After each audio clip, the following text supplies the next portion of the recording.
इसका मतलब कि उनको प्रभुपाद जी के ग्रंथों में बहुत रुचि है, खुद उसको अध्ययन करते हैं और सबको शिक्षा बांटते हैं वो, और ये हम सबका परम सौभाग्य है। शास्त्र में बताया गया है कि ये बहुत बड़ा सौभाग्य हम सबके जीवन में होता है जब हमको ऐसे साधु का संग प्राप्त होता है। भगवान श्री कृष्ण गीता में भागवत में कहते हैं कि न तो तीर्थ स्थान पर जाने पर और न ही मूर्तियों की सेवा करने से हमें वो फल प्राप्त होता है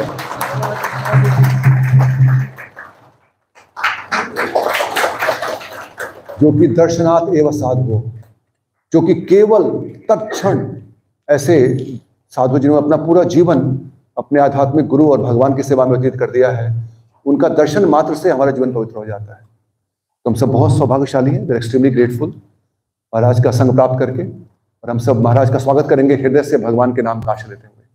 हरे कृष्णा कृष्णा कृष्णा हरे हरे, हरे राम राम राम हरे कृष्ण महामंत्र की जय, श्री प्रभुपाद की जय। और जो भक्त आज पहली बार आए हैं उनका विशेष स्वागत है। लाइक टू वेलकम ऑल्सो आदि, वेलकम फ्रॉम दामोदर देश। और जो भी भक्त आज पहली बार यहाँ पर है उनका भी विशेष स्वागत है। हरे कृष्ण। आप सबसे विनती है, अपने जेब में हाथ डालिए, अपने मोबाइल फोन को बाहर निकालिए, सब लोग प्लीज कृपा करके, और उसको साइलेंट पे कर लीजिए, शांत में कर लीजिए उसको, सबसे विनती है। और जो आपके पास में आके बैठेंगे थोड़ा देर में भी आएंगे, उनको भी बताइएगा।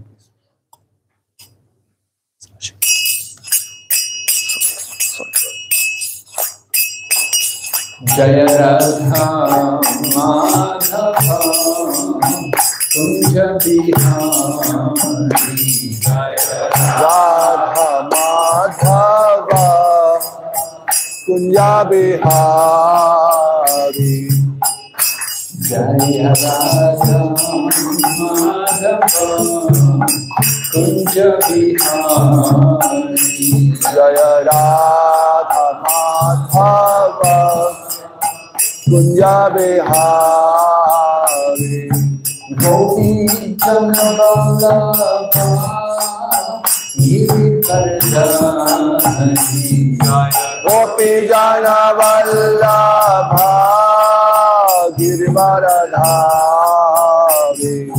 गोपी जन वल्लभा गिरिधरधारी, गोपी जन वल्लभा गिरिवरधारी, यशोदनंदन व्रज जनरंजन,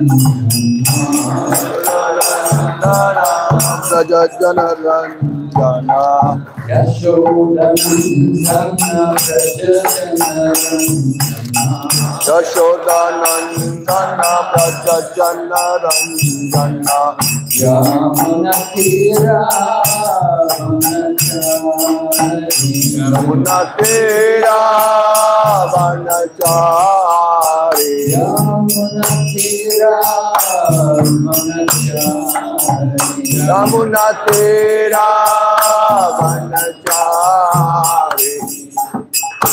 जय राधा माधव कुंज बिहारी, जय राधा माधव कुंज बिहारी, जय राधा माधव कुंज बिहारी, जय राधा माधव कुंज बिहारी, गोपी जन वल्लभा गिरिधरधारी, गोपी जन वल्लभा गिरिवरधारी,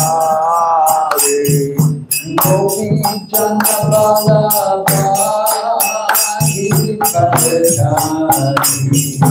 गोपी जन वल्लभा Girivardhari, Yashodanandana Prajajanarandana Yashodanandana Prajajanarandana Yashodanandana Prajajanarandana Yashodanandana Prajajanarandana Yamunatira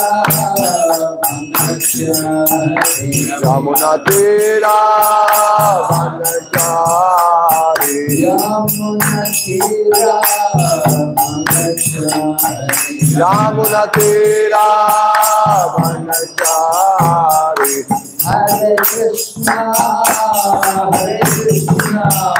Krishna Krishna Hare Hare Hare Rama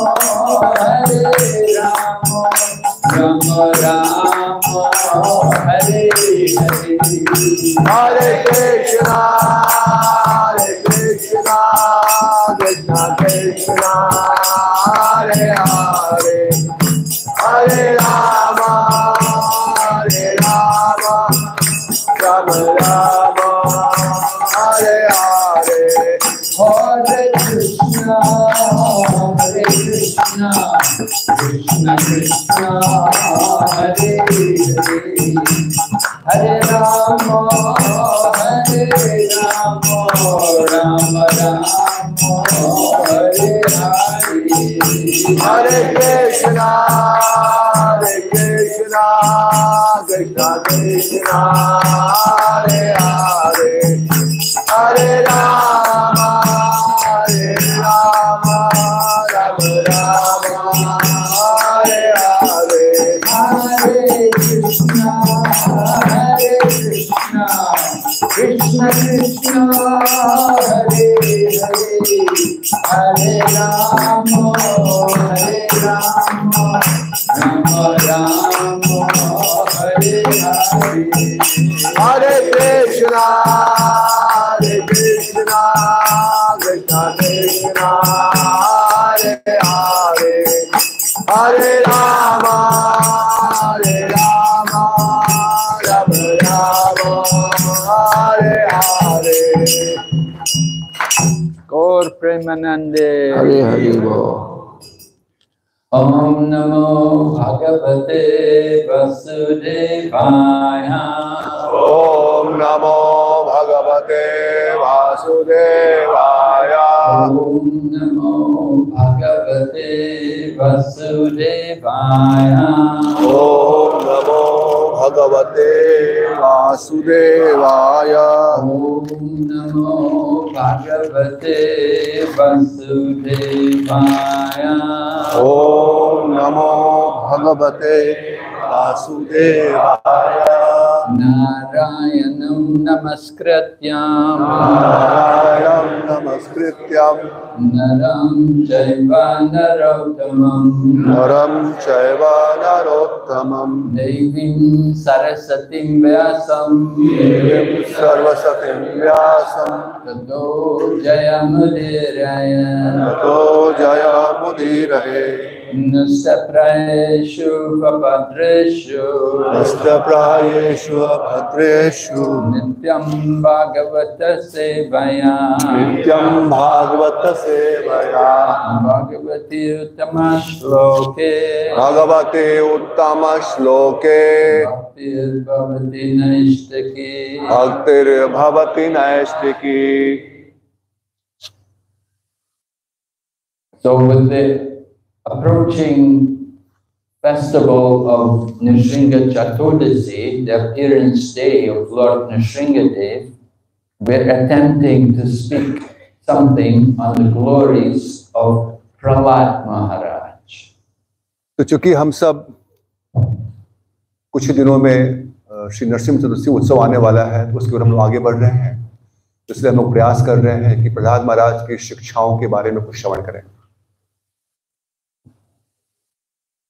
So Prahlad Maharaj, of course, is the son of Hiranyakashipu, the great Asura, who was terrorizing the universe and who conquered all the demigods. तो प्रहलाद महाराज हिरण्यकश्यप जो एक महान असुर हैं, उनके पुत्र हैं ऐसे असुर जिन्होंने पूरे उस समय ब्रह्मांड में लगभग पूरी विजय प्राप्त कर ली थी। So although Prahlad was born in the Asura family, he was a very saintly devotee. तो हालांकि उनका जन्म असुर परिवार में हुआ था प्रहलाद महाराज का, लेकिन वो एक बहुत ही साधु पुरुष थे। And he was sent by his father. He was put into the Gurukula with all the other children from the Asura family. और उनके पिताजी के द्वारा जो असुरों के लिए एक विद्यालय था, जो असुर के पुत्रों के लिए पुत्र वहां पर गुरुकुल में उनको भेजा गया शिक्षा ग्रहण करने के लिए, आसुरिक शिक्षा। So the Asuras, they have a very different nature from the devotees. जैसा हम सब जानते हैं कि असुरों का जो स्वभाव होता है वो भक्तों से वो बहुत भिन्न होता है।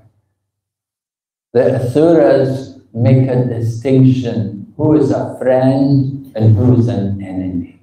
क्योंकि असुरों में इस शिक्षा दी जाती है कि ये द्वंद्व करना, ये भेदभाव करना कि कौन हमारे मित्र हैं, कौन हमारे शत्रु हैं। But the devotees, they don't make that kind of distinction. They see the Lord in the heart of everyone. लेकिन जो भक्त होते हैं वो समदर्शी होते हैं, वो हर जगह पर भगवान की उपस्थिति, परमात्मा की उपस्थिति को देखते हैं, इसलिए कोई भेदभाव नहीं करते। So this section of Lord Nrsingadev appearing and Prahlad Maharaj is all described in the 7th canto of the Srimad Bhagavatam. तो प्रहलाद महाराज नरसिंहदेव का प्राकट्य, हिरण्यकशिपु उनके बीच के वार्तालाप श्रीमद् भागवतम के 7वें स्कंद में घोषित किया गया। Srila Prabhupada was very enthusiastic to present the Srimad Bhagavatam to the whole world. Shri Prabhupada ji बहुत उत्साहित थे पूरे विश्व को ये श्रीमद् भागवतम देने के लिए। The Srimad Bhagavatam is the fruit of all the Vedic literature. Shrimad Bhagavatam सभी वैदिक ग्रंथों का परिपक्व फल है। So we are trying to distribute these books and we translate them to all the languages of the world and we distribute them everywhere. महाराज कह रहे हैं कि हम सभी प्रभुपाद जी की संस्था में हम लोग इसको बहुत ज़्यादा से ज़्यादा इस ग्रंथों को प्रकाशित करके और अलग अलग भाषाओं में पूरे विश्व में, महाराज बता रहे थे कि वहाँ पर चाइना में और थाईलैंड में वहाँ पर भी अलग अलग उनकी भाषाओं में इसको वितरित किया जा रहा है, जो कि वहाँ पर एक इलीगल कार्य है, फिर भी किया जा रहा है। And it was just only last year, I think, they produced the Bhagavad Gita in Arabic. और महाराज कह रहे हैं कि बस पिछले वर्ष ही भगवत गीता को अरबिक में भी, यहाँ की लैंग्वेज में भी उसको प्रिंट किया गया है। So like that, the 7th canto begins with a description about how the Lord is not partial to anyone. He sees everyone equally. तो 7वें स्कंद में श्रीमद् भागवतम में आरंभ होता है बहुत अच्छे प्रश्न उत्तर के साथ में परीक्षित महाराज के प्रश्न के द्वारा कि किस प्रकार से भगवान, क्या ये पक्षपात करते हैं, क्या असुरों का साथ नहीं देते, असुरों का विनाश करते हैं, असुर का साथ देते हैं। इस प्रकार की जिज्ञासा से ये पूरा स्कंद का आरंभ होता है। So Prahlad was always trying to teach to his father. He wanted his father to see everyone equally, not to think friend, enemy, but to see everyone equally. और प्रहलाद महाराज सदैव अपने पिताजी को भी यही शिक्षा देते थे कि पिताजी आप ये भेदभाव क्यों करते हैं, सबको एक भाव से देखिए, असुर भक्त ये सब एक भाव से, सबके अंदर भगवान का वास है। But Hiranyakashipu is an asura.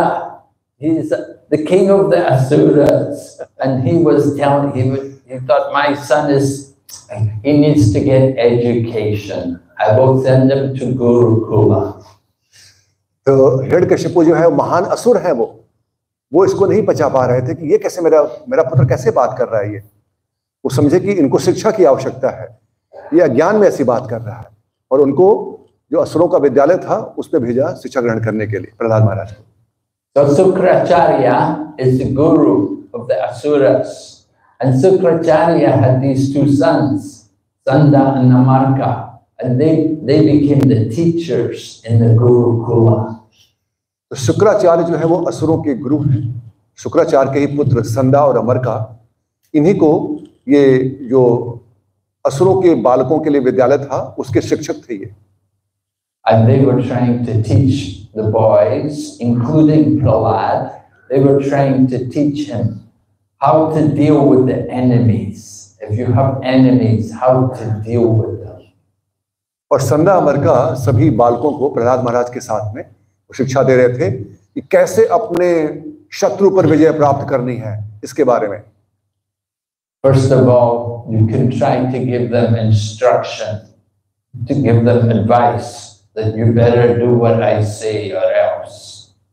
तो सबसे पहले उनको सलाह देना कि जो मैं कह रहा हूं वही आप करिए, यही आपके लिए उचित है, साम दंड ऐसे करके।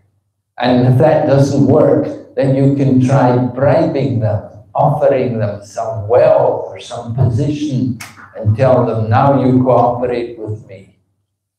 तो ये जो विधि बताई गई है, साम दान, उसके बाद उनको कुछ उपहार देना, उनको घूस देना कि देखो आप ये करोगे तो मैं आपको ये दूंगा, जैसे लोग करते हैं, ये सब शिक्षा उनको दी जाती है ऐसे करने के लिए। And if that doesn't work, then you may have to take the stick and beat them, punish them, or put them in jail, or even kill them. और वो भी नहीं सुनते हैं और आप मेरी बात आप नहीं मान रहे हो, तब मैं आपको नहीं छोड़ूंगा। तब दंड, साम दान दंड देंगे, दंड के द्वारा, लेकिन अपनी बात को मनवा के रहेंगे।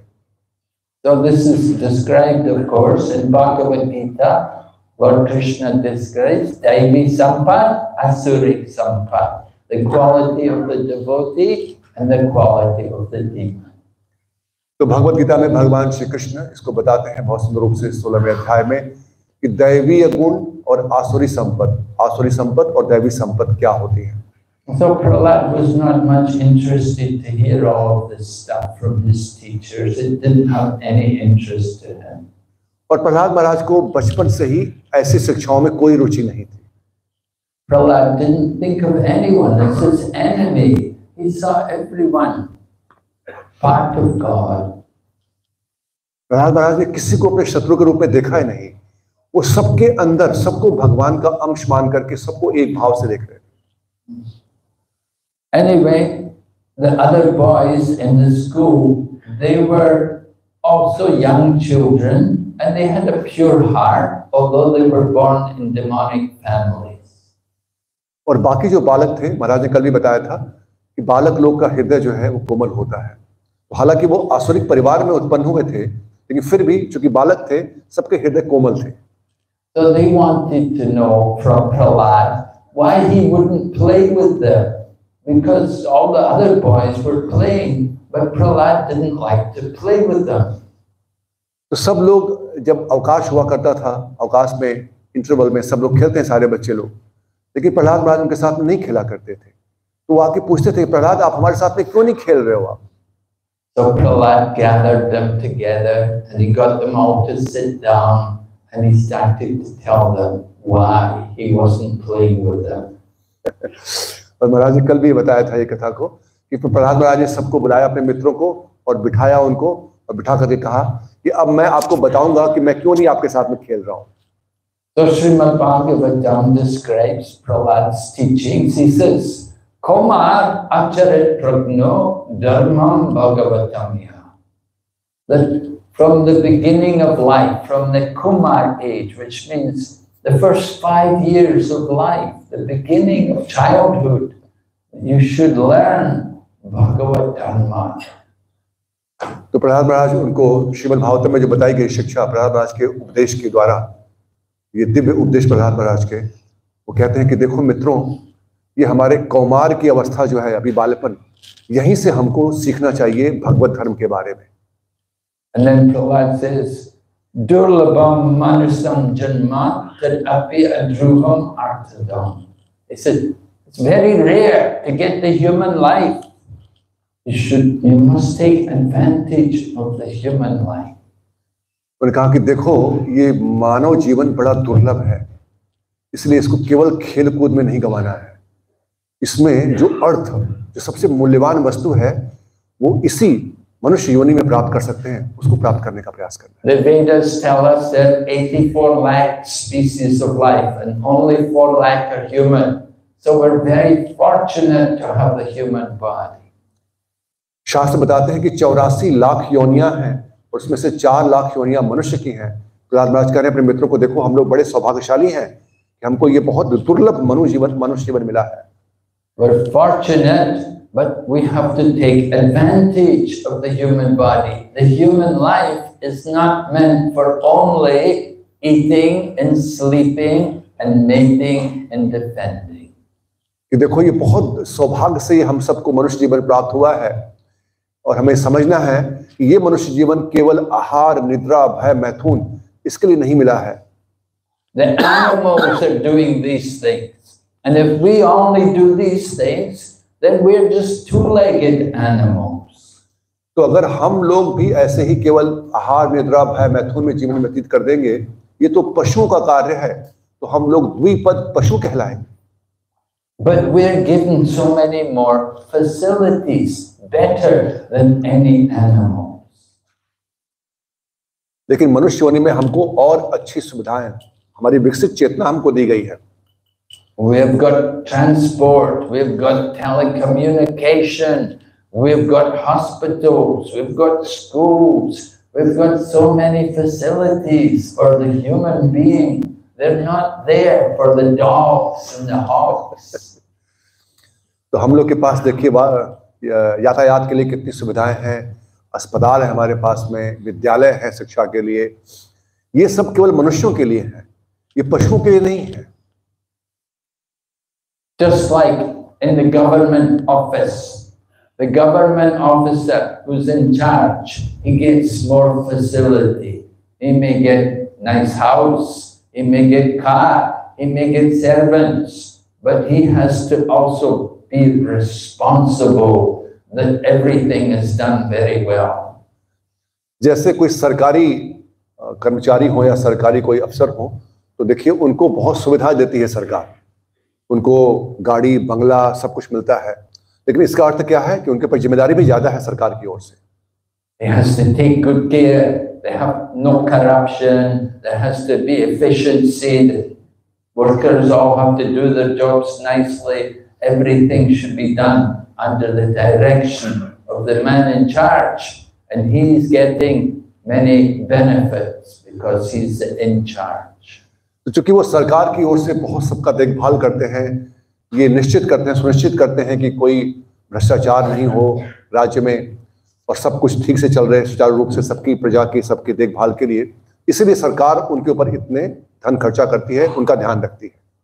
So also we as the human beings, we enjoy a lot of benefits more than any other species, more than the animals or the plants. We're given so many nice facilities, but we have also a duty to do. उसी प्रकार हम लोग को भी 84 लाख योनियों में से सबसे ज्यादा सुविधा मनुष्यों को दी गई है। जैसे महाराज ने उदाहरण बताया कि जैसे सरकार में सरकारी कर्मचारियों को सुविधा दी जाती है, तो उनका उद्देश्य क्या है कि सबका ध्यान अच्छे से रखें, उनका कर्तव्य है। उसी प्रकार चूंकि हम लोग को बहुत सुविधाएं दी गई हैं, उसके साथ साथ में हमारे ऊपर बहुत बड़ी जिम्मेदारी भी है। We have to understand we have a duty which is not just only to make money to support the family. तो हम सबको समझना है कि मनुष्य होने के नाते हम सबके ऊपर एक बड़ी जिम्मेदारी है, कर्तव्य है हमारा। केवल धन कमाना और भोग करना यही हमारे जीवन का उद्देश्य नहीं होना चाहिए। Of course, that is part of the duty, but that is not the only duty which we have. तो वो भी हमारे जीवन का एक अंश है, लेकिन वही हमारी पूर्ण कर्तव्य नहीं है हमारा वो। We have a duty to help ourselves and our family members, to help them also understand the real purpose of life. तो हमारा एक कर्तव्य है, प्रमुख कर्तव्य, कि स्वयं और अपने परिवार के लोगों को, जिनको हम जानते हैं, जो हमारे ऊपर निर्भर हैं, उनको भी हम जीवन के परम उद्देश्य के बारे में, परम हित के बारे में बताएं। If you read Vedanta Sutra begins, Atato Brahma Jignasa, that now you're in the human form of life.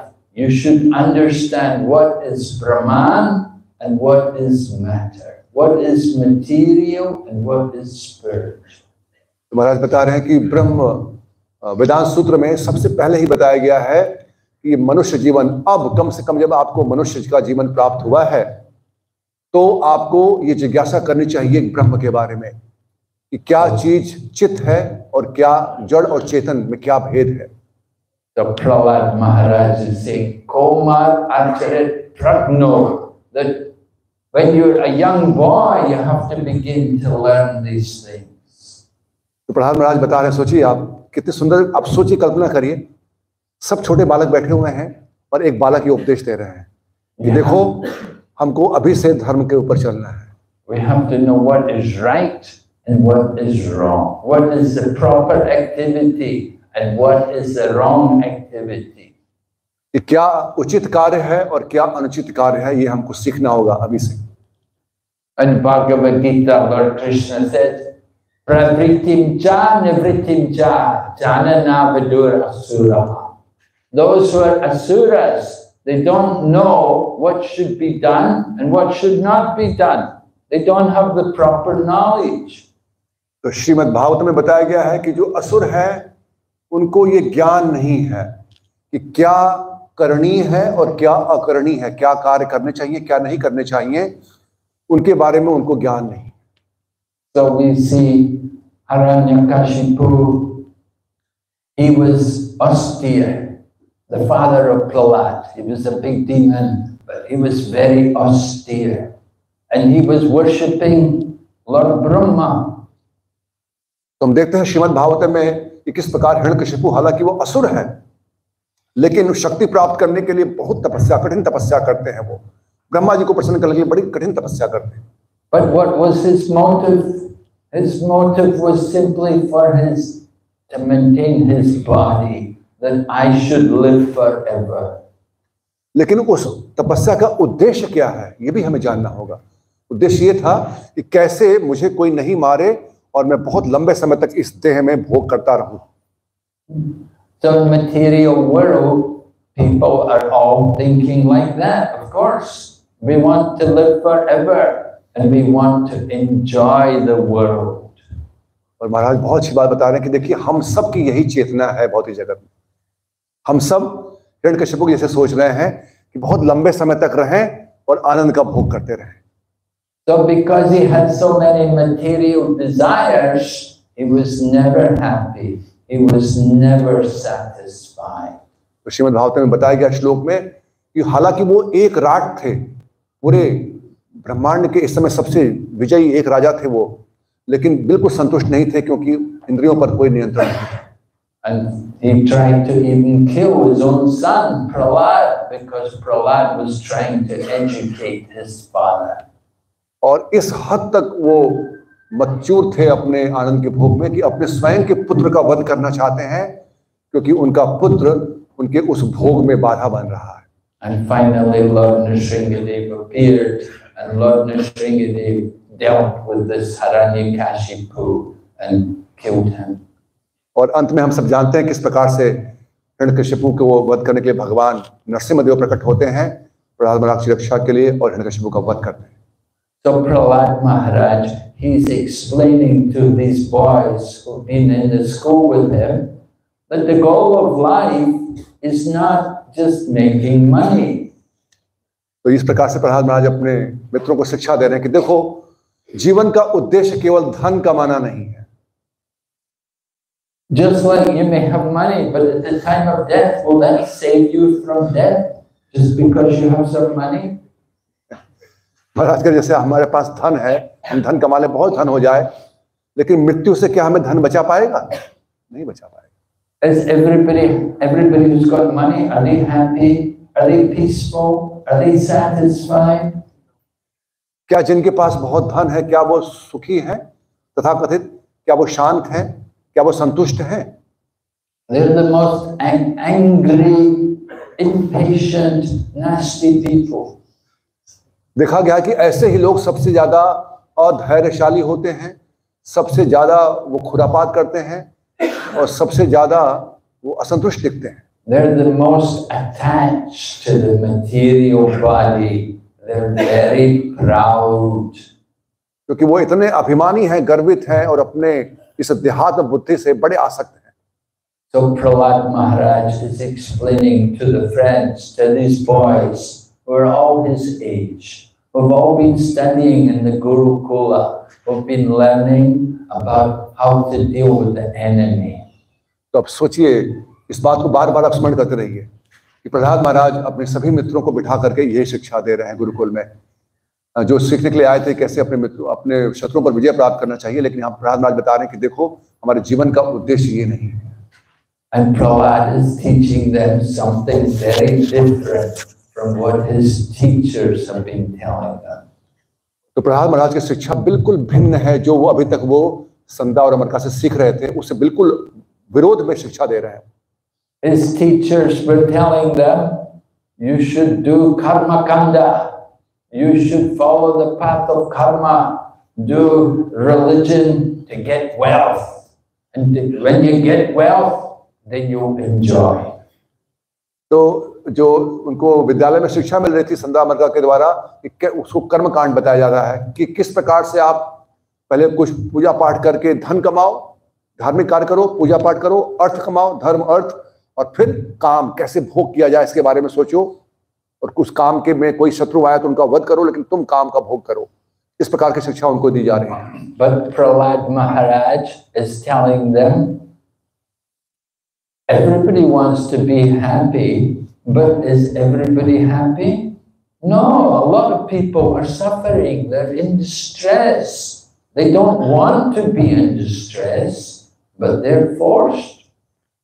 तो प्रहलाद महाराज को बताने के देखो, जगत में सब लोग सुखी होना चाहते हैं, लेकिन बलपूर्वक आप देखा जाए तो सब लोग सुख चाहते हैं लेकिन सुखी हैं नहीं। It's the nature of the material world. There will be some happiness, there will also be distress. क्योंकि ये भौतिक जगत का स्वभाव है, यहाँ पर सुख और दुख ये एक दूसरे के पीछे पूरक चलते रहेंगे। Just like we have a coin, you know, there's on one side, there's another side. There's a front, there's a back. There's a head, there's a tail on every coin. So the same way, there's happiness, and wherever happiness comes, distress will also come.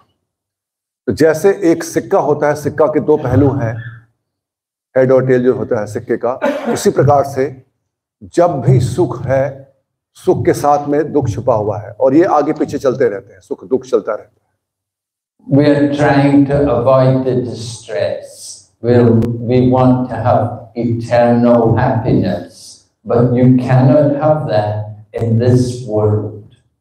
तो हम सब दुख को दूर करने का प्रयास कर रहे हैं और शाश्वत सुख को पाने का प्रयास कर रहे हैं, लेकिन इस भौतिक जगत में ये संभव नहीं है। This world is Mrityuloka. This is the place of death. How can you be happy knowing you're going to die? क्योंकि इस स्थान को मृत्यु लोक कहा जाता है, जहां पर लोग देखिए आप प्रातः लोग मरते जा रहे हैं, तो मरने वाले स्थान पर आप कैसे सुखी रह सकते हैं? But how can a devotee be happy then? Because a devotee knows the soul never dies. Only the body. You give up one body, take another body. But the soul never dies. लेकिन भक्त फिर कैसे सुखी होते हैं इसी वातावरण में? क्योंकि भक्त जानते हैं कि वो शरीर नहीं आत्मा है, और शरीर का मृत्यु होगा, आत्मा कभी नहीं मरता, अविनाशी है आत्मा। Krishna says, Lord Krishna says in Bhagavad Gita, Najayate mriyate va kadachan nayam buddha bhavitava nabhuya ajo nityam shasvatoyam parano nahanyate hanyamani sharire. For the soul there is no birth and there is no death. तो भगवत गीता के दूसरे अध्याय के 20वें श्लोक में भगवान श्री कृष्ण कहते हैं कि इस आत्मा का न तो जन्म है न तो मृत्यु है, और शरीर के जाने के पश्चात भी आत्मा की मृत्यु नहीं। The body can be killed, but the soul can never be killed. तो शरीर को मारा जा सकता है, वो विनाशी है, लेकिन आत्मा अविनाशी है। And the nature of the soul is Satchit Anand, eternal, full of bliss and knowledge. और आत्मा का स्वभाव कैसे है, इसका लक्षण क्या है? सत्य चित आनंद। So you want to be happy? Just change the consciousness. Instead of being conscious of the body, be conscious of the soul. तो अगर आपको प्रसन्न रहना है तो क्या करना पड़ेगा?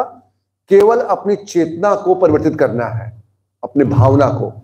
जो अभी हम लोग अपने आप को देह मान करके देहात्म बुद्धि पर कार्य कर रहे हैं, अपने आप को पहचानना पड़ेगा आत्म साक्षात्कार कि मैं आत्मा हूं और आत्मा अपने आप में आनंदित है। The material body of all living entities is subject to death. They have to give up the body. क्योंकि जिसका भी जन्म हुआ है, यहाँ पर शरीर का जन्म हुआ है किसी भी योनि में, इसका मतलब उनकी मृत्यु निश्चित है। Lord Krishna says in the Bhagavad Gita, Abrahma Bhuvana Loka Punar Avartano. From the highest planet, Satyalok, the planet of Brahma, at the top of the universe, all the way down to Patala Loka, in the bottom of the universe. All the different planets are places of death. तो भगवान कहते हैं कि ब्रह्मलोक से लेकर के और पाताल लोक तक जितने भी जीव हैं, इन सब की पुनरावृत्ति है, अर्थात सबको जन्म मृत्यु के चक्कर में जाना पड़ता है। So the real problem of life is not just making money, but it's getting out of the wheel of birth and death. तो जीवन का प्रमुख उद्देश्य केवल धन कमाना नहीं होना चाहिए, बल्कि कैसे इस जन्म मृत्यु के चक्कर से निकला जाए, ये वास्तविक समस्या का समाधान ढूंढना चाहिए। We have to understand the temporary nature of this material world.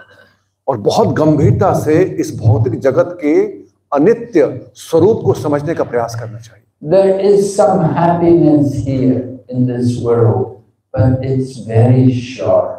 It's very temporary. तो कुछ सुख दिखता है यहाँ पर इस जगत में, लेकिन वो बहुत अल्प और बहुत क्षणिक है। Sometimes we sing the one Vaishnava song. I don't know, maybe you know it. Boja Hari Mana Srinandanandana Abhay चरणारविंदरे Durlava Manava जन्म संसार। Abhaya Charanara. And then the second verse said, Sita Atapa Bhatavareshana Edina Jamini Jagere Bipale Sevinu Kripana Durajana Chapala Sukalava Lagari. This is the nature of our life. We tolerate the heat and the cold and the rain. We work for wicked and miserly people to get Chapala Sukha, flickering happiness.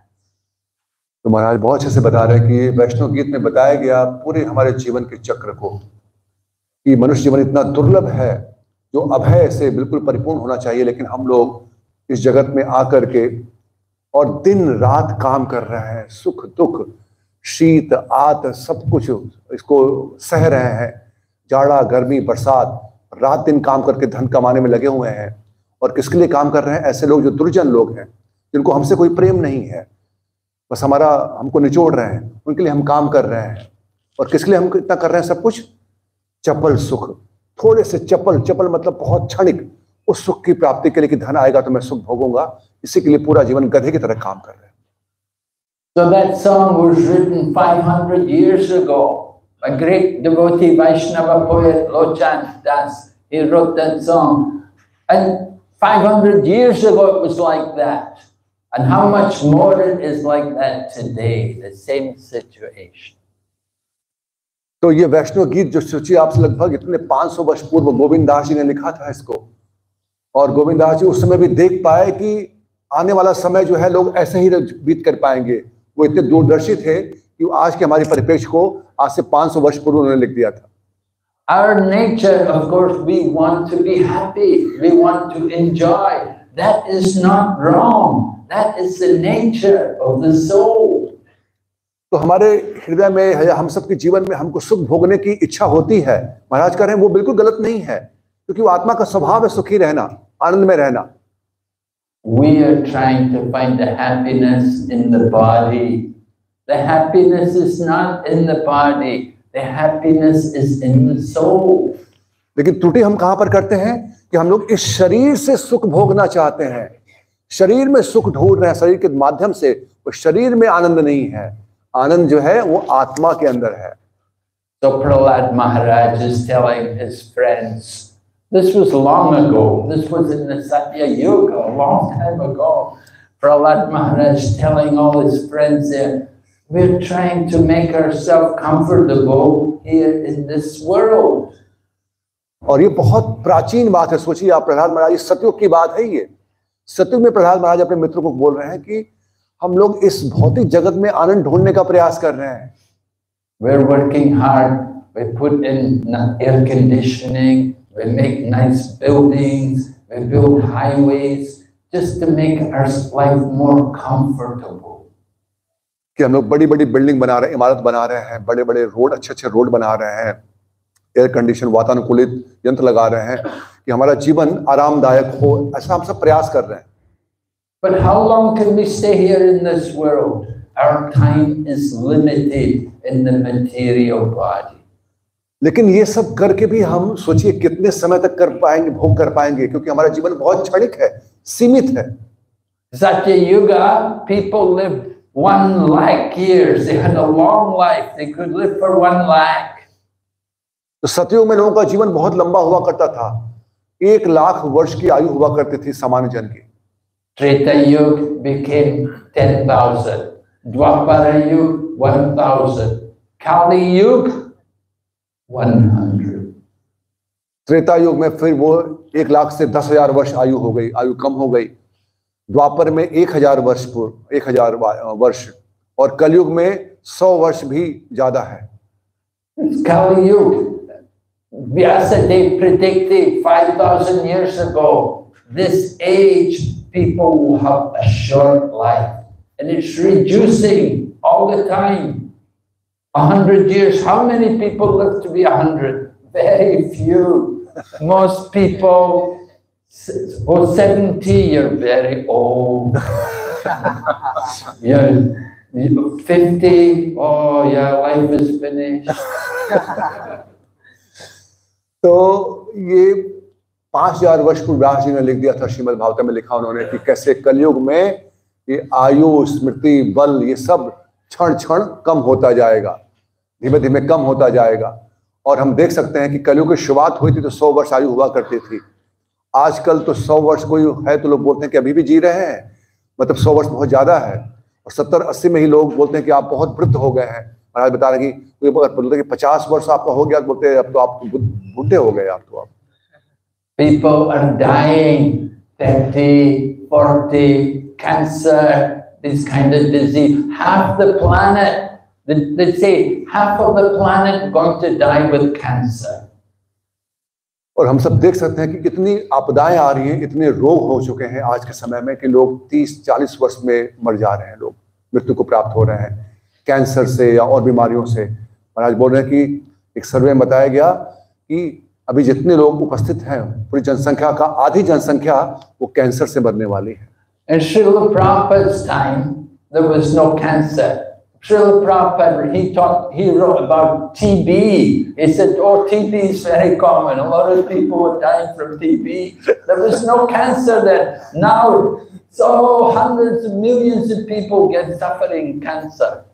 Prabhupada ji जब तात्पर्य लिख रहे हैं, आप देखिए प्रभुपाद जी के समय में कैंसर का कोई जिक्र नहीं है कहीं पर। वो टीबी के बारे में लिखते हैं, जो टीबी बीमारी हुआ करती थी, ट्यूबरकुलोसिस, तो उस समय वो बीमारी बड़ी बीमारी थी। लेकिन आज पर हमारे बता रहे महाराज कि आज तो आप देखिए लाखों लाखों लोग कैंसर से ही मर जा रहे हैं। So try to understand, life is very short. Padam padam tad vipadam natesham. There's danger in every step in this material world. और ये बहुत गंभीरता से हम सबको सीखना है। कल भी महाराज ने इस बात पर बहुत जोर दिया था कि हमारी आयु बहुत क्षणिक है और हर एक पद पर विपदा है, कभी भी जा सकते हैं यहां से। इस बात को बहुत गंभीरता से समझना है। And Srila Vyasadeva described the qualities of people in the Kali Yuga. Prayena payasa shabdya kalovasminyadigichana manda sumanda matayo manda bhagya he upadrutaha. In the Kali Yuga, not only do we have a short life, we're lazy, we're misguided, we're unlucky, and we're always disturbed. तो श्रीमद् भागवतम के पहले स्कंद में ही बताया गया, इसको पूरे अध्याय में ही, और इसको बता रहे हैं यहाँ पर कि किस प्रकार से जो कलयुग की जो जनसंख्या होगी, उनकी आयु बहुत कम होगी, उनकी बुद्धि बहुत मंद होगी, उनका भाग्य बड़ा मंद होगा। और कलयुग के लक्षण क्या है कि वो सदैव आपस में लड़ते रहेंगे। कलह का युग है ये। Kali Yuga, people lazy, and some to get up for Mangal Aarti, oh, very early, oh, so early in the morning.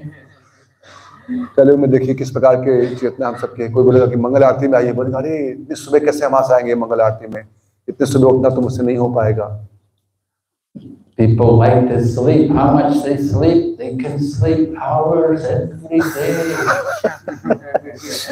लोगों को सोना बहुत प्रिय है, और महाराज ने कल बताया था हम लोगों को कल की कथा में कि हमारा आधा जीवन खाली सोने में ही चला जाता है। Prahlad Maharaj told his friends, he said, even if you live 100 years, half of the life is spent sleeping. Prahlad महाराज जी बताते हैं, श्रीमद् भागवतम में श्लोक है कि अगर आप 100 साल जी भी रहे हो कलयुग में, मान लो, पर आपका कोई रोग नहीं है और बड़े आप पुष्ट हैं, तो 100 वर्ष में कम से कम 50 वर्ष तो हमारे खाली सोने में चले जाते हैं। Chaitanya Mahaprabhu went to Gaya and he got initiation from Ishwara Puri. And after he got initiation, he thought, why I should sleep anymore? No need to sleep at night. We will just have kirtan all night. Chaitanya Mahaprabhu जब ईश्वरपुरी को मिले, अपने आध्यात्मिक गुरु ईश्वरपुरी को, गया धाम में गए थे अपने पिताजी का श्राद्ध करने के लिए, तो वहां पर जब उनको दीक्षा हो गई, जब उनको मंत्र मिल गया, और जब आए वापस तो उन्होंने सोचा कि अब मैं रात में नहीं सोऊंगा, मैं बहुत सो चुका, और रात में क्यों सोऊं मैं, क्यों समय को व्यर्थ कर गवाऊं मैं, और दिन रात कीर्तन करते थे। But every night, Lord Chaitanya would go to Srivas Thakur's house and they would have the kirtan the whole night, and all the devotees would come and they would chant the whole night. And then the sun would come up in the morning, they go home and go back and do their duties. तो श्रीवास आंगन में हर रात्रि को वो अपना नृत्य करते थे, कीर्तन करते थे, और सुबह लोग अपने अपने कार्य पर जाया करते थे। तो रात दिन कहते थे कि रात में हम लोग सोने में क्यों व्यर्थ में गवाएं, अभी भी कीर्तन करेंगे। Nobody was going to factory, nobody was working in office, but they were all living, they were all eating, they were offering nice bhoga to Krishna every day. तो कोई भी ऑफिस नहीं जा रहा था, कोई ऐसा कार्य नहीं कर रहा जैसे हम लोग करते हैं किसी के लिए, लेकिन सब लोग बड़े प्रसन्न थे और बड़े अच्छे से भोग बना करके भगवान को अर्पित कर रहे थे और प्रसन्न थे। Krishna provides for everyone. भगवान श्री कृष्ण सबके लिए व्यवस्था करते हैं। Krishna said, Krishna is providing even for the asuras. Why he won't provide for the devotees? भगवान श्री कृष्ण सबके लिए, यहाँ तक कि असुर के लिए भी सब कुछ उपलब्ध करते हैं, तो भक्त को लिए क्यों नहीं करेंगे? And so devotees anxious to try to reduce the time we spend doing things like sleeping, because you waste a lot of time. तो भक्त लोग इसीलिए अपने जीवन में अव्यर्थ कालम, अपने व्यर्थ के समय को गंवाने से बचते हैं। वो अपनी नींद को भी कम करते हैं, जिससे कि क्यों व्यर्थ में समय गंवाएं। Prahlad was telling his friends like this, that why we should sleep so much.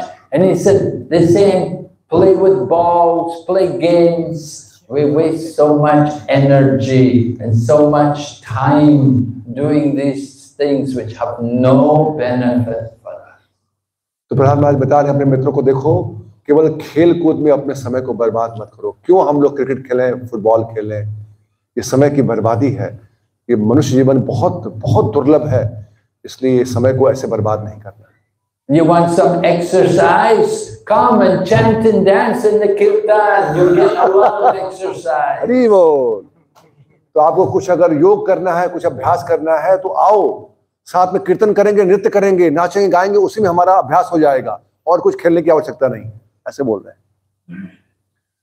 Offer obeisances that keep you also healthy, getting up and bowing down. और बार बार भगवान को प्रणाम करिए, भक्तों को प्रणाम करिए, बार बार आप प्रणाम करेंगे, उठेंगे, बैठेंगे, तो आपका अच्छा योग हो जाएगा, कोई दिक्कत नहीं है। If you go to holy dham, all the time you're bowing, getting up, bowing down, every holy place, every person, all the time.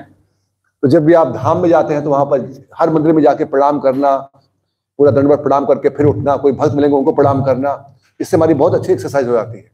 The Goswamis, every day they were doing these things. Every day Sanatan was going around the Govardhan Hill, 23, 24 kilometers every day. Even in old age, she would do parikrama of Govardhan every day. तो हमारे गोस्वामी गण वृंदावन में ऐसे किया करते थे, और सनातन पाद गोस्वामी वृद्धावस्था तक होते होते प्रतिदिन का उनका नियम था पूरे गोवर्धन की परिक्रमा करना। इतना वो चलते थे, 23 किलोमीटर के आसपास रोज चलते थे। So Prahlad Maharaj told his friends, he said, I don't like to play games because I just think it's waste of time. The goal of life is not just to play games, but the goal of life is to understand the self and to understand our relation with the Supreme. तो प्रधान महाराज अपने मित्रों को समझा रहे कि देखो, हमारे जीवन का उद्देश्य इस प्रकार से समय बर्बाद नहीं करना है खेलने कूदने में। हमारे जीवन का उद्देश्य धर्म पर चल के भगवान को समझना। मनुष्य जीवन का परम उद्देश्य है कि परम पुरुषोत्तम भगवान कौन है, उनकी सेवा कैसे की जाए, इस तत्व को समझा जाए। Prahlad Maharaj told his friends about the danger of material life, how we become very attached to material things. और अब वो भौतिक जीवन में आसक्ति के जो भयंकर स्थिति है उसको प्रकट कर रहे हैं कि देखो हम लोग कैसे इस जगत में कितने आसक्त हो जाते हैं। You have a nice car, you become very attached to the car. आपको एक अच्छा गाड़ी मिला तो आप उससे आसक्त हो जाते हैं। Prabhupada used to say that if somebody hits the car, the driver will get out and say, "You hit me, you hit me." No, I only hit the car. But we're thinking, I am the car. Prabhupada ji उदाहरण दिया करते थे कि किसी गाड़ी को किसी ने मार दिया तो बोलते कि आपने मुझे मारा, आपने मुझे क्यों ऐसे मारा? तो कहते कि नहीं, मैंने आपको नहीं मारा, आपकी गाड़ी को ठोकर लग गया, आपको कहाँ मारा? तो प्रभुपाद जी कहते कि यही स्थिति है कि हम लोग इतने आसक्त हैं अपने कार से, अपने आप को कार ही समझते हैं। We're attached to our property, to our bank balance. We're attached to all the family. हम लोग अपने धन से, अपने संचित धन से, अपने जो संपत्ति है, इससे हम लोग बहुत आसक्त हैं, परिवार से बहुत आसक्त हैं। Can we save them from birth and death? That is the question. तो इतना आसक्त होने के बाद भी प्रश्न अगर पूछा जाए हमसे कि क्या अपने परिवार के सदस्य को आप जन्म मृत्यु के चक्कर से बचा सकते हो? Srimad Bhagavatam said, don't become a mother, don't become a parent, don't become a husband or a wife unless you can deliver your dependents from birth and death. तो श्रीमद् भागवतम के 5वें स्कंद के 5वें अध्याय के 18वें श्लोक में बताया गया कि हमको तब तक माता, पिता और गुरु, देव नहीं बनना चाहिए जब तक हम अपने ऊपर आश्रित लोगों को जन्म मृत्यु के चक्कर से न निकाल सके। Now we have the nice human body, but if we don't use it properly, you don't know what kind of body you get in the next life. तो अभी हमको सौभाग्य से मनुष्य जीवन मिला है और इसका उपयोग अगर हम सही ढंग से नहीं करेंगे इस तत्व को समझने के लिए, तो फिर अगला कौन सा जीवन हमें क्या मिलेगा किस योनि में, किसी को ज्ञात नहीं। We have the example, even Bharat Maharaj. He was a great king. He renounced everything, went to Himalayas, but he got attached to a deer. In the next life, he became a deer. जैसे हम सब जैसे हम सबको कथा हम सुनते हैं श्रीमद् भागवतम में 5वें स्कंद में, किस प्रकार से भरत महाराज जो एक बड़े ही बहुत अच्छे भक्त, महान भक्त हैं, सब कुछ त्याग दिया, राजपाट त्याग दिया, सब कुछ त्याग दिया, उनके पास घोड़े हाथी थे, सब त्याग दिया और हिमालय पर गए तपस्या करने के लिए, और वहां पर एक हिरण से उनको आसक्ति हो गई। We may not become attached to a deer, one of other attachments. हम लोग एक हिरण से पास, तो उससे ज्यादा, बहुत ज्यादा आसक्ति हम लोग के पास में Mobile phones. मोबाइल फोन से हम आसक्त हो जाते हैं अपने। Who's not got a mobile phone? Everybody. इसका मोबाइल फोन नहीं है, मोबाइल फोन का स्क्रीन गार्ड टूट गया है। These things that bring you back to the material world. ये सब चीजें हमको इसी भौतिक जगत में लेकर के आएंगी। Of course, we're not against technology. We have to use the technology in the service of Krishna. तो हम इस प्रकार की तकनीकी उन्नति से उसके विरोधी नहीं है, लेकिन ये सभी चीजों का उपयोग भगवान कृष्ण की सेवा में करने, तब तो ठीक है। It's not activities which are the problem. We don't want to solve activity, but we need to know how to purify activity. तो कार्यों से हमें कोई विरोध नहीं है, लेकिन कार्य को कैसे शुद्ध करना है, कैसे भगवान से जोड़ना है, ये हमें सीखना होगा। It's wrong to think, oh, I have to stop all activity. Oh, I have to give up everything. No, that's not required. We just have to change the consciousness. ये सोचना कि मैं सारे कार्यों को बंद कर दूंगा अगर ऐसी बात है तो नहीं, ये शिक्षा नहीं मिल रही हमको। कैसे कार्यों को शुद्ध किया जाए, कैसे भगवान से जोड़ा जाए, ये बताया जा रहा है। The followers of Chaitanya Mahaprabhu were mostly grihasthas. They were in family life, but they were very good devotees. Chaitanya Mahaprabhu के अनुयायियों में देखा जाता है कि ज्यादातर लोग गृहस्थ हैं, लेकिन वो बड़े महान भक्त। Prahlad Maharaj is born in a demon family, but he's a very good devotee. He has faith in the Lord. Prahlad महाराज भी एक असुर परिवार में जन्म हुआ है, लेकिन बड़े महान भक्त हैं। His father was asking him, "Where is this God?" And you know, we get these kind of people, demons. They will ask you, "Have you ever seen God? Is he there?" And so his father, Hiranyakashipu, was asking, "Where is this God you worship? Is he in here?" तो ये आश्रित प्रवृत्ति है। देखिए आजकल भी लोग मिलते हैं, पूछते हैं, तो उनको आप बताइए भगवान के बारे में, बोलेंगे कहाँ है भगवान आपके, देखा है भगवान ने, आपको भगवान को देखा है? तो ये हिरण्यकशिपु का विचारधारा है। बोल रहे कहाँ है तुम्हारे भगवान, बताओ मुझे। But Prahlad had faith. He said, yes, Father, he's there. He's in the pillar. और प्रहलाद महाराज कहते कि हाँ पिताजी, हम देख रहे हैं, भगवान है, हर जगह पर है। वो दिखा रहे कि इस खंबे में है, बोले हाँ इस खंबे में भी है। And Lord Nrsingadev came out and said, "Yes, I'm here." और भगवान नरसिंहदेव वहां से प्रकट हो गए, बोले यस प्रहलाद, सही बोला आपने, मैं यहाँ पर हूँ। The Lord is everywhere. He's in everything. You have to have the eyes to see him. तो भगवान हर जगह पर विराजमान है।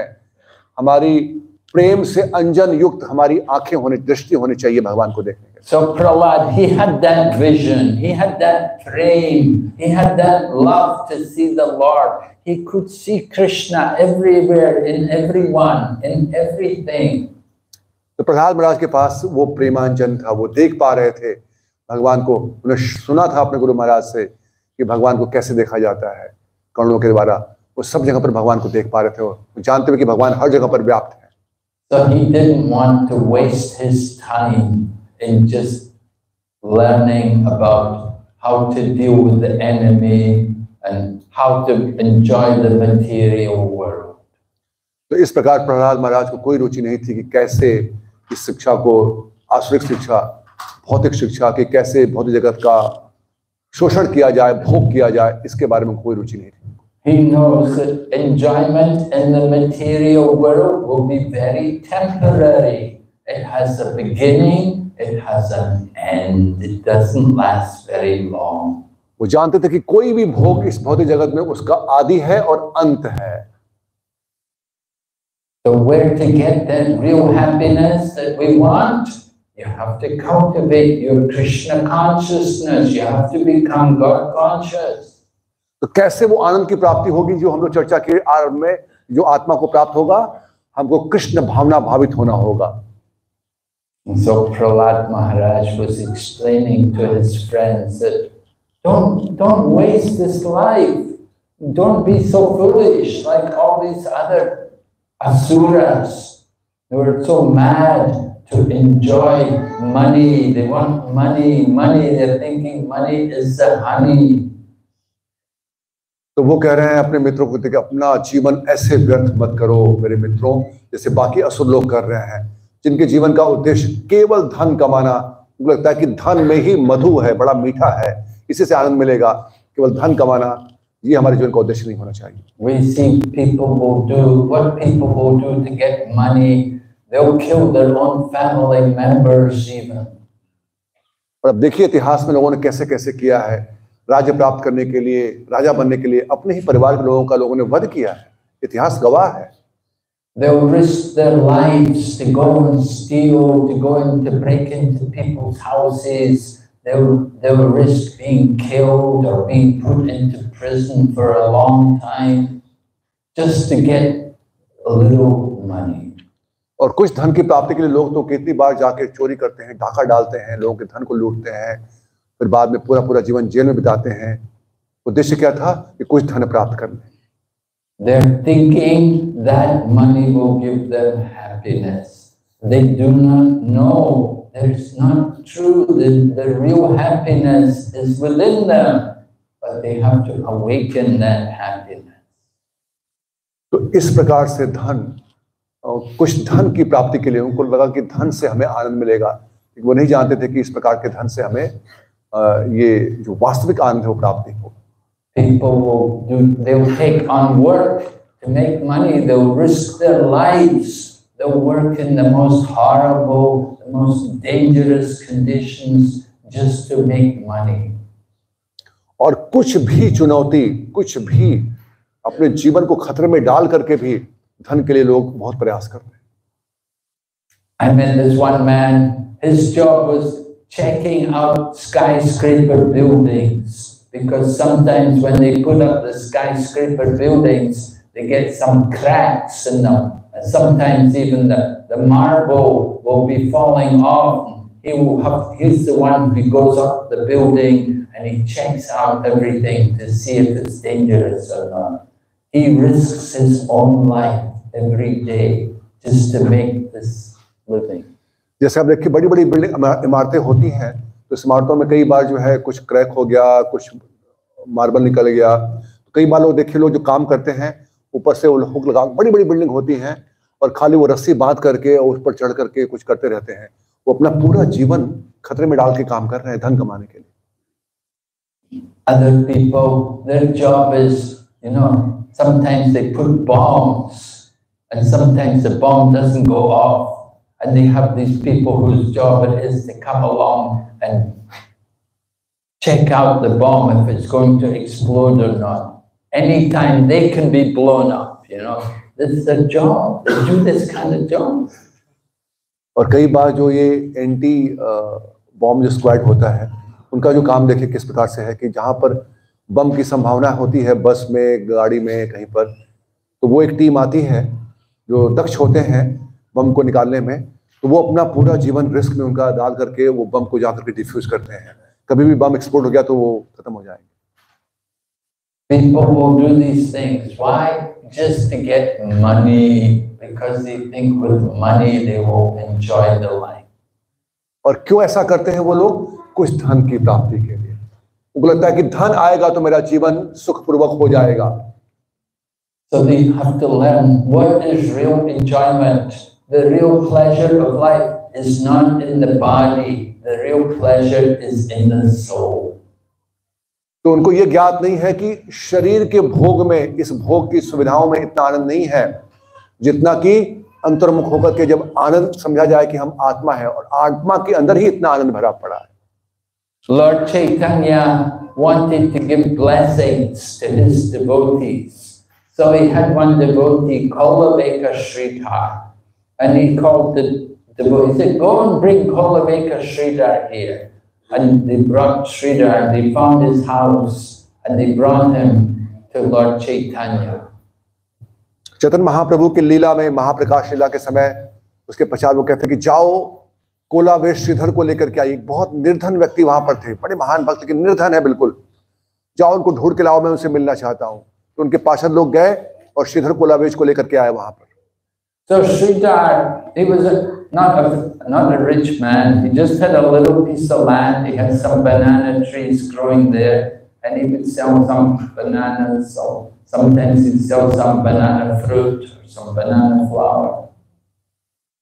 तो वो बहुत निर्धन थे, वो एक्चुअली बहुत दृष्टिकोण से छोटे से उनके पास जमीन थी। उस समय उनके पास केले का पेड़ था और उसी केले और केले के पत्ते को बेच करके उनकी जीविका चलती थी। So Chaitanya Mahaprabhu asked Sridhar, he said, "What blessing can I give you? You want wealth? You want a kingdom? You want some treasure? You want some beautiful wife? Or what can I give you?" Chaitanya Mahaprabhu को पूछा कि देखो श्रीधर, आपको मैं कुछ वरदान देना चाहता हूँ, बताओ क्या चाहिए आपको। आपको मैं सब सिद्धि प्रदान कर दूं, किसी राज्य का राजा बना दूं, आपका सुंदर स्त्री से विवाह करा दूं, क्या चाहिए आपको बताइए, मैं आपको देना चाहता हूँ। So Sridhar said, "Well, why I should want anything?" He said, "Everyone is suffering and enjoying according to the past. The bird is in the tree, has a nest in the tree, and the king is in his palace. He has his place in the palace. Everyone is suffering and enjoying according to their past." वो बोले कि मैं क्यों आपसे कुछ मांगू प्रभु, सब लोग को अपने अपने प्राप्त के अनुसार उनको सुख दुख मिलता रहता है, तो जो मुझे मिल रहा है उसको मिलने दीजिए, मैं क्यों आपसे कुछ और मांगू। And Sridhar said, "Whatever income I get, I use 50% to worship Mother Ganga." He said, "I'm happy. That's all I want to do." कि जितना मुझे इस पत्ते को बेच करके धन मिल जाता है थोड़ा बहुत, उसकी आधी कमाई से मैं गंगा की सेवा करता हूँ और आधे में अपने आप रह लेता हूँ, मुझे कुछ आवश्यकता नहीं है, पूर्ण संतुष्ट है। He said, "Then my home is not in good condition, and my cloth is all ragged. I don't have any wealth, but whatever wealth I get, I must give 50% for my puja of Ganga." तो हालांकि मेरा घर देखिए किस प्रकार से, उनके घर में पानी चुआ करता था, उनके पास एक ही लोटा था और लोटे में भी छेद था, कपड़े सब फटे हुए थे, लेकिन इतने संतुष्ट थे वो कि जितना मिलता है मैं आधे से गंगा माँ की सेवा करता हूँ, आधे में अपने प्रसन्न रहता हूँ। He said, "This is my happiness. This is what gives me pleasure. Not just to take some benediction from you. So you want to benedict me? Benedict me that I can go on doing as I am doing." तो बोले कि ये मुझे प्रसन्न करता है कि आप सदैव आते हो मेरे दुकान पर और आपको मैं देखता हूँ अपने सेवित प्रभु को, हाँ, आपकी सेवा करने का अवसर मुझे प्राप्त होता है, ये मुझे बहुत आनंद देता है। आपसे मुझे और कोई वरदान नहीं चाहिए। अगर आप वरदान देना ही चाहते हैं तो यही वरदान दीजिए कि हर एक जीवन में मुझे ऐसी आपकी सेवा करने का अवसर प्राप्त हो, चाहे जैसी मेरी भौतिक अवस्था हो। So it's important for all of us to learn to control the mind and to be satisfied in every situation. तो ये बहुत महत्वपूर्ण शिक्षा प्रधान महाराज हम सबको दे रहे हैं और महाराज बता रहे हैं, ये सीखना कि कैसे अपने मन के ऊपर नियंत्रण किया जाए। मन का नियंत्रण क्या है? मन की तपस्या संतोष। When we are happy, we should think, "I don't deserve all this. This is the Lord's mercy. He's trying to encourage me." तो जब बहुत हमें कोई जीवन में ऐसा आनंद की प्राप्ति हो तो उसमें हमको बहुत विनम्र होना चाहिए कि हे प्रभु, ये आपकी बड़ी कृपा है, मुझे तो ये नहीं मिलना था, लेकिन आप मुझे उत्साहित करने के लिए आप ये मुझे प्रदान कर रहे हैं। And when we're in trouble, in difficulties, we should think, "I should be suffering more. Krishna has reduced the suffering." और जब दुख आए तो ये सोचें कि प्रभु आप बड़े दयालु हैं, मुझे तो और ज्यादा दुख मिलना चाहिए था मेरे कर्मों के अनुसार, लेकिन आप बड़ी कृपा की आपने कि कम ही दुख दिया है तो मैं सह सकता हूँ, बड़ी कृपा है आपकी। ऐसे सुख दुख में हमारा भाव होना चाहिए। That is how the devotee thinks. इस प्रकार से एक भक्त जो है वो सोचते हैं। But the asuras, they're thinking, why this happened to me? Why I'm suffering? They're never happy, never satisfied. और ये आसुरिक स्वभाव है जो कभी प्रसन्न नहीं रहते कि मेरे साथ ऐसा क्यों हो रहा है, क्यों मेरे साथ ऐसा किया जा रहा है, भगवान क्यों ऐसे मेरे साथ में कर रहे हैं। ये आसुरिक स्वभाव है, हमेशा वो अप्रसन्न रहते हैं हमेशा। So we have to learn from Prahlad Maharaj how to be happy, how to be peaceful, how to control the mind and senses by always remembering the Lord. ये प्रहलाद महाराज हमको बहुत महत्वपूर्ण शिक्षा दे रहे हैं कि हर सुख दुख की स्थिति में कैसे हम प्रसन्न रहें, सदैव भगवान की कृपा का अवलोकन करते रहें अपने जीवन में। And how to remember the Lord in this age? By chanting the Hare Krishna mantra. और इस कलयुग में हम कैसे भगवान को स्मरण कर सकते हैं? भगवान के पवित्र नाम का उच्चारण करते हुए हरे कृष्णा कृष्णा कृष्णा हरे हरे, हरे Ram Ram Ram Hare Hare. So chanting the holy name, this is the cure for all the problems of the world. ये भगवान के पवित्र नाम का जप और कीर्तन इस जगत की सभी समस्याओं का समाधान इसके अंदर छिपा हुआ है। We want to deliver the holy name. Mahaprabhu predicted, Prithivati achiyat navarabudhiram, sarvatra prasarayate morana. So we want to take the holy name to every town and village all over the planet. Chaitanya Mahaprabhu के आदेश के अनुसार पूरे जग के हर एक गांव, कस्बे, हर जगह पर इस पवित्र भगवान नाम को लेकर जाने का संकल्प प्रभुपाद की कृपा से देखा जा रहा है, सबको शुद्ध करने के लिए। By your chanting here, Kuwait is becoming a holy place. Hari वो महाराज कह रहे हैं कि जब आप लोग यहाँ पर इतने भक्त बैठ करके भगवान के नाम का उच्चारण कर रहे हैं, पूरा कुवैत देश जो है वो शुद्ध हो रहा है। Because the devotees are here and the chanting of the holy name is going on. So that this is making the holy place. क्योंकि इतने भक्त हैं और एक साथ में वो भगवान के नाम का जप कीर्तन कर रहे हैं, तो इसी की वजह से ही पूरा स्थान पवित्र हो जाता है। When Vidura came back from pilgrimage, Maharaj Yudhishthira greeted him and welcomed him back home and said, "You are the personification of the holy place, because you carry the Lord in your heart." ये बहुत बड़ा सौभाग्य देखिए हम सबका है कि अभी हम लोग वही वृत्तांत सुन रहे हैं भागवतम की अपनी कक्षा में हर शुक्रवार को, और महाराज वही बता रहे हैं अभी कि जब महाराज युधिष्ठिर के राज में जब विदुर जी गए थे तीर्थ यात्रा पर, वापस आते हैं तो महाराज युधिष्ठिर उनसे बोलते हैं कि आप तो स्वयं तीर्थ हैं और आप तीर्थों को भी पवित्र करने वाले हैं, क्योंकि सदैव आप भगवान के चरण कमलों को अपने हृदय में धारण करते हैं। So it's the presence of the devotees that makes this the holy place. तो ये भगवान के शुद्ध भक्तों की उपस्थिति होती है जो किसी भी स्थान को पवित्र तीर्थ स्थान बना देती है। And the business of the devotees is to chant the holy name and talk the glories of the Lord.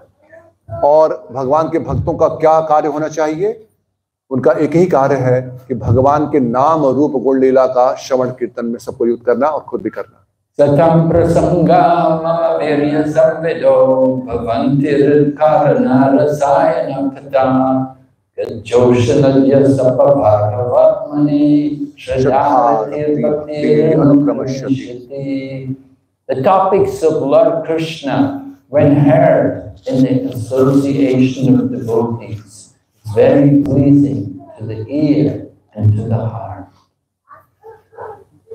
तो श्रीमद् भागवतम के तीसरे स्कंद के 25वें अध्याय के 25वें श्लोक में 3:25-25 यहाँ पर बता रहे हैं कपिल देवहूति संवाद में कि किस प्रकार से भक्तों के साथ में बैठ करके जब भगवान की कथा का श्रवण कीर्तन होता है तो हमारे मन और हृदय को बहुत प्रसन्न करता है, और उसके बाद वो हमारे इस जीवन की पवर्ग की चर्चाओं को छोड़ करके अपवर्ग के रास्ते को खोलते हैं, और श्रद्धा भक्ति, श्रद्धा से लेकर के प्रेम तक, रुचि तक, ये अनुक्रम क्रम से हमको उस ओर अग्रसित करते हैं। So by hearing you progress, Shraddha Ratir Bhaktir Anukramishati. you progress from faith to attachment to prema, the love of God. तो इस प्रकार से जो हम क्रम से आगे बढ़ते हैं, श्रद्धा के स्तर से कैसे हम साधु संग करते हुए फिर आसक्ति, भाव और प्रेम वो स्तर पर आगे बढ़ते हैं। So just follow this process, just like Prahlad was hearing and then chanting. So you go on also, follow in the footsteps of these great devotees.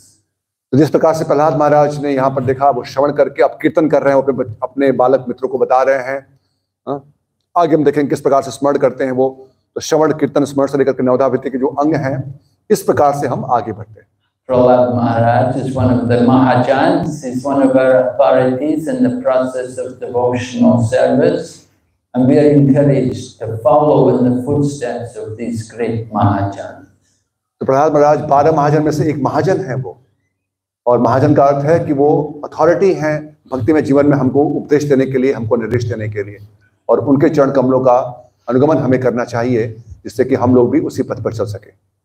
We come together to chant the glories of the Lord, to discuss His wonderful pastimes and qualities. तो हम सब साथ में इसलिए यहाँ पर एकत्रित हुए हैं कि किस प्रकार से हम भगवान और भगवान कैसे शुद्ध भक्तों के उपदेश, निर्देश, उनके गुणों को समझने का प्रयास कर सकें। This is real sadhu sangha, real association. तो ये वास्तविक साधु संघ है ये, And that kind of association is what makes our life successful. That it will take us back home, back to Krishna, to associate with Him. और इस प्रकार का संघ ही हमारे जीवन का हमको परम उद्देश्य, भगवत धाम, जहाँ पर हम भगवान के शुद्ध भक्तों के साथ में भगवान की सेवा में युक्त हो सकें, ये अवसर हमें प्रदान कराती है। Hare Krishna. हरे कृष्णा। इतना सुंदर अमृत प्रवाह हमारा आज के मुख से होता है, श्री मुख से।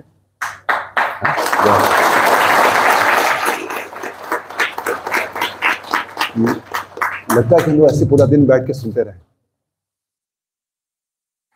नहीं? तो ये अवसर महाराज हमको आज देंगे। आज महाराज की 4 कक्षाएं हैं, इसके बाद 3 कक्षाएं और हैं। इसके बाद आप लोग 10 बजे पहुंचेगा जयपताका हॉल में, वहां पर महाराज के श्रीमुख से श्रवण करने का अवसर प्राप्त होगा। उसके बाद फिर सालमिया में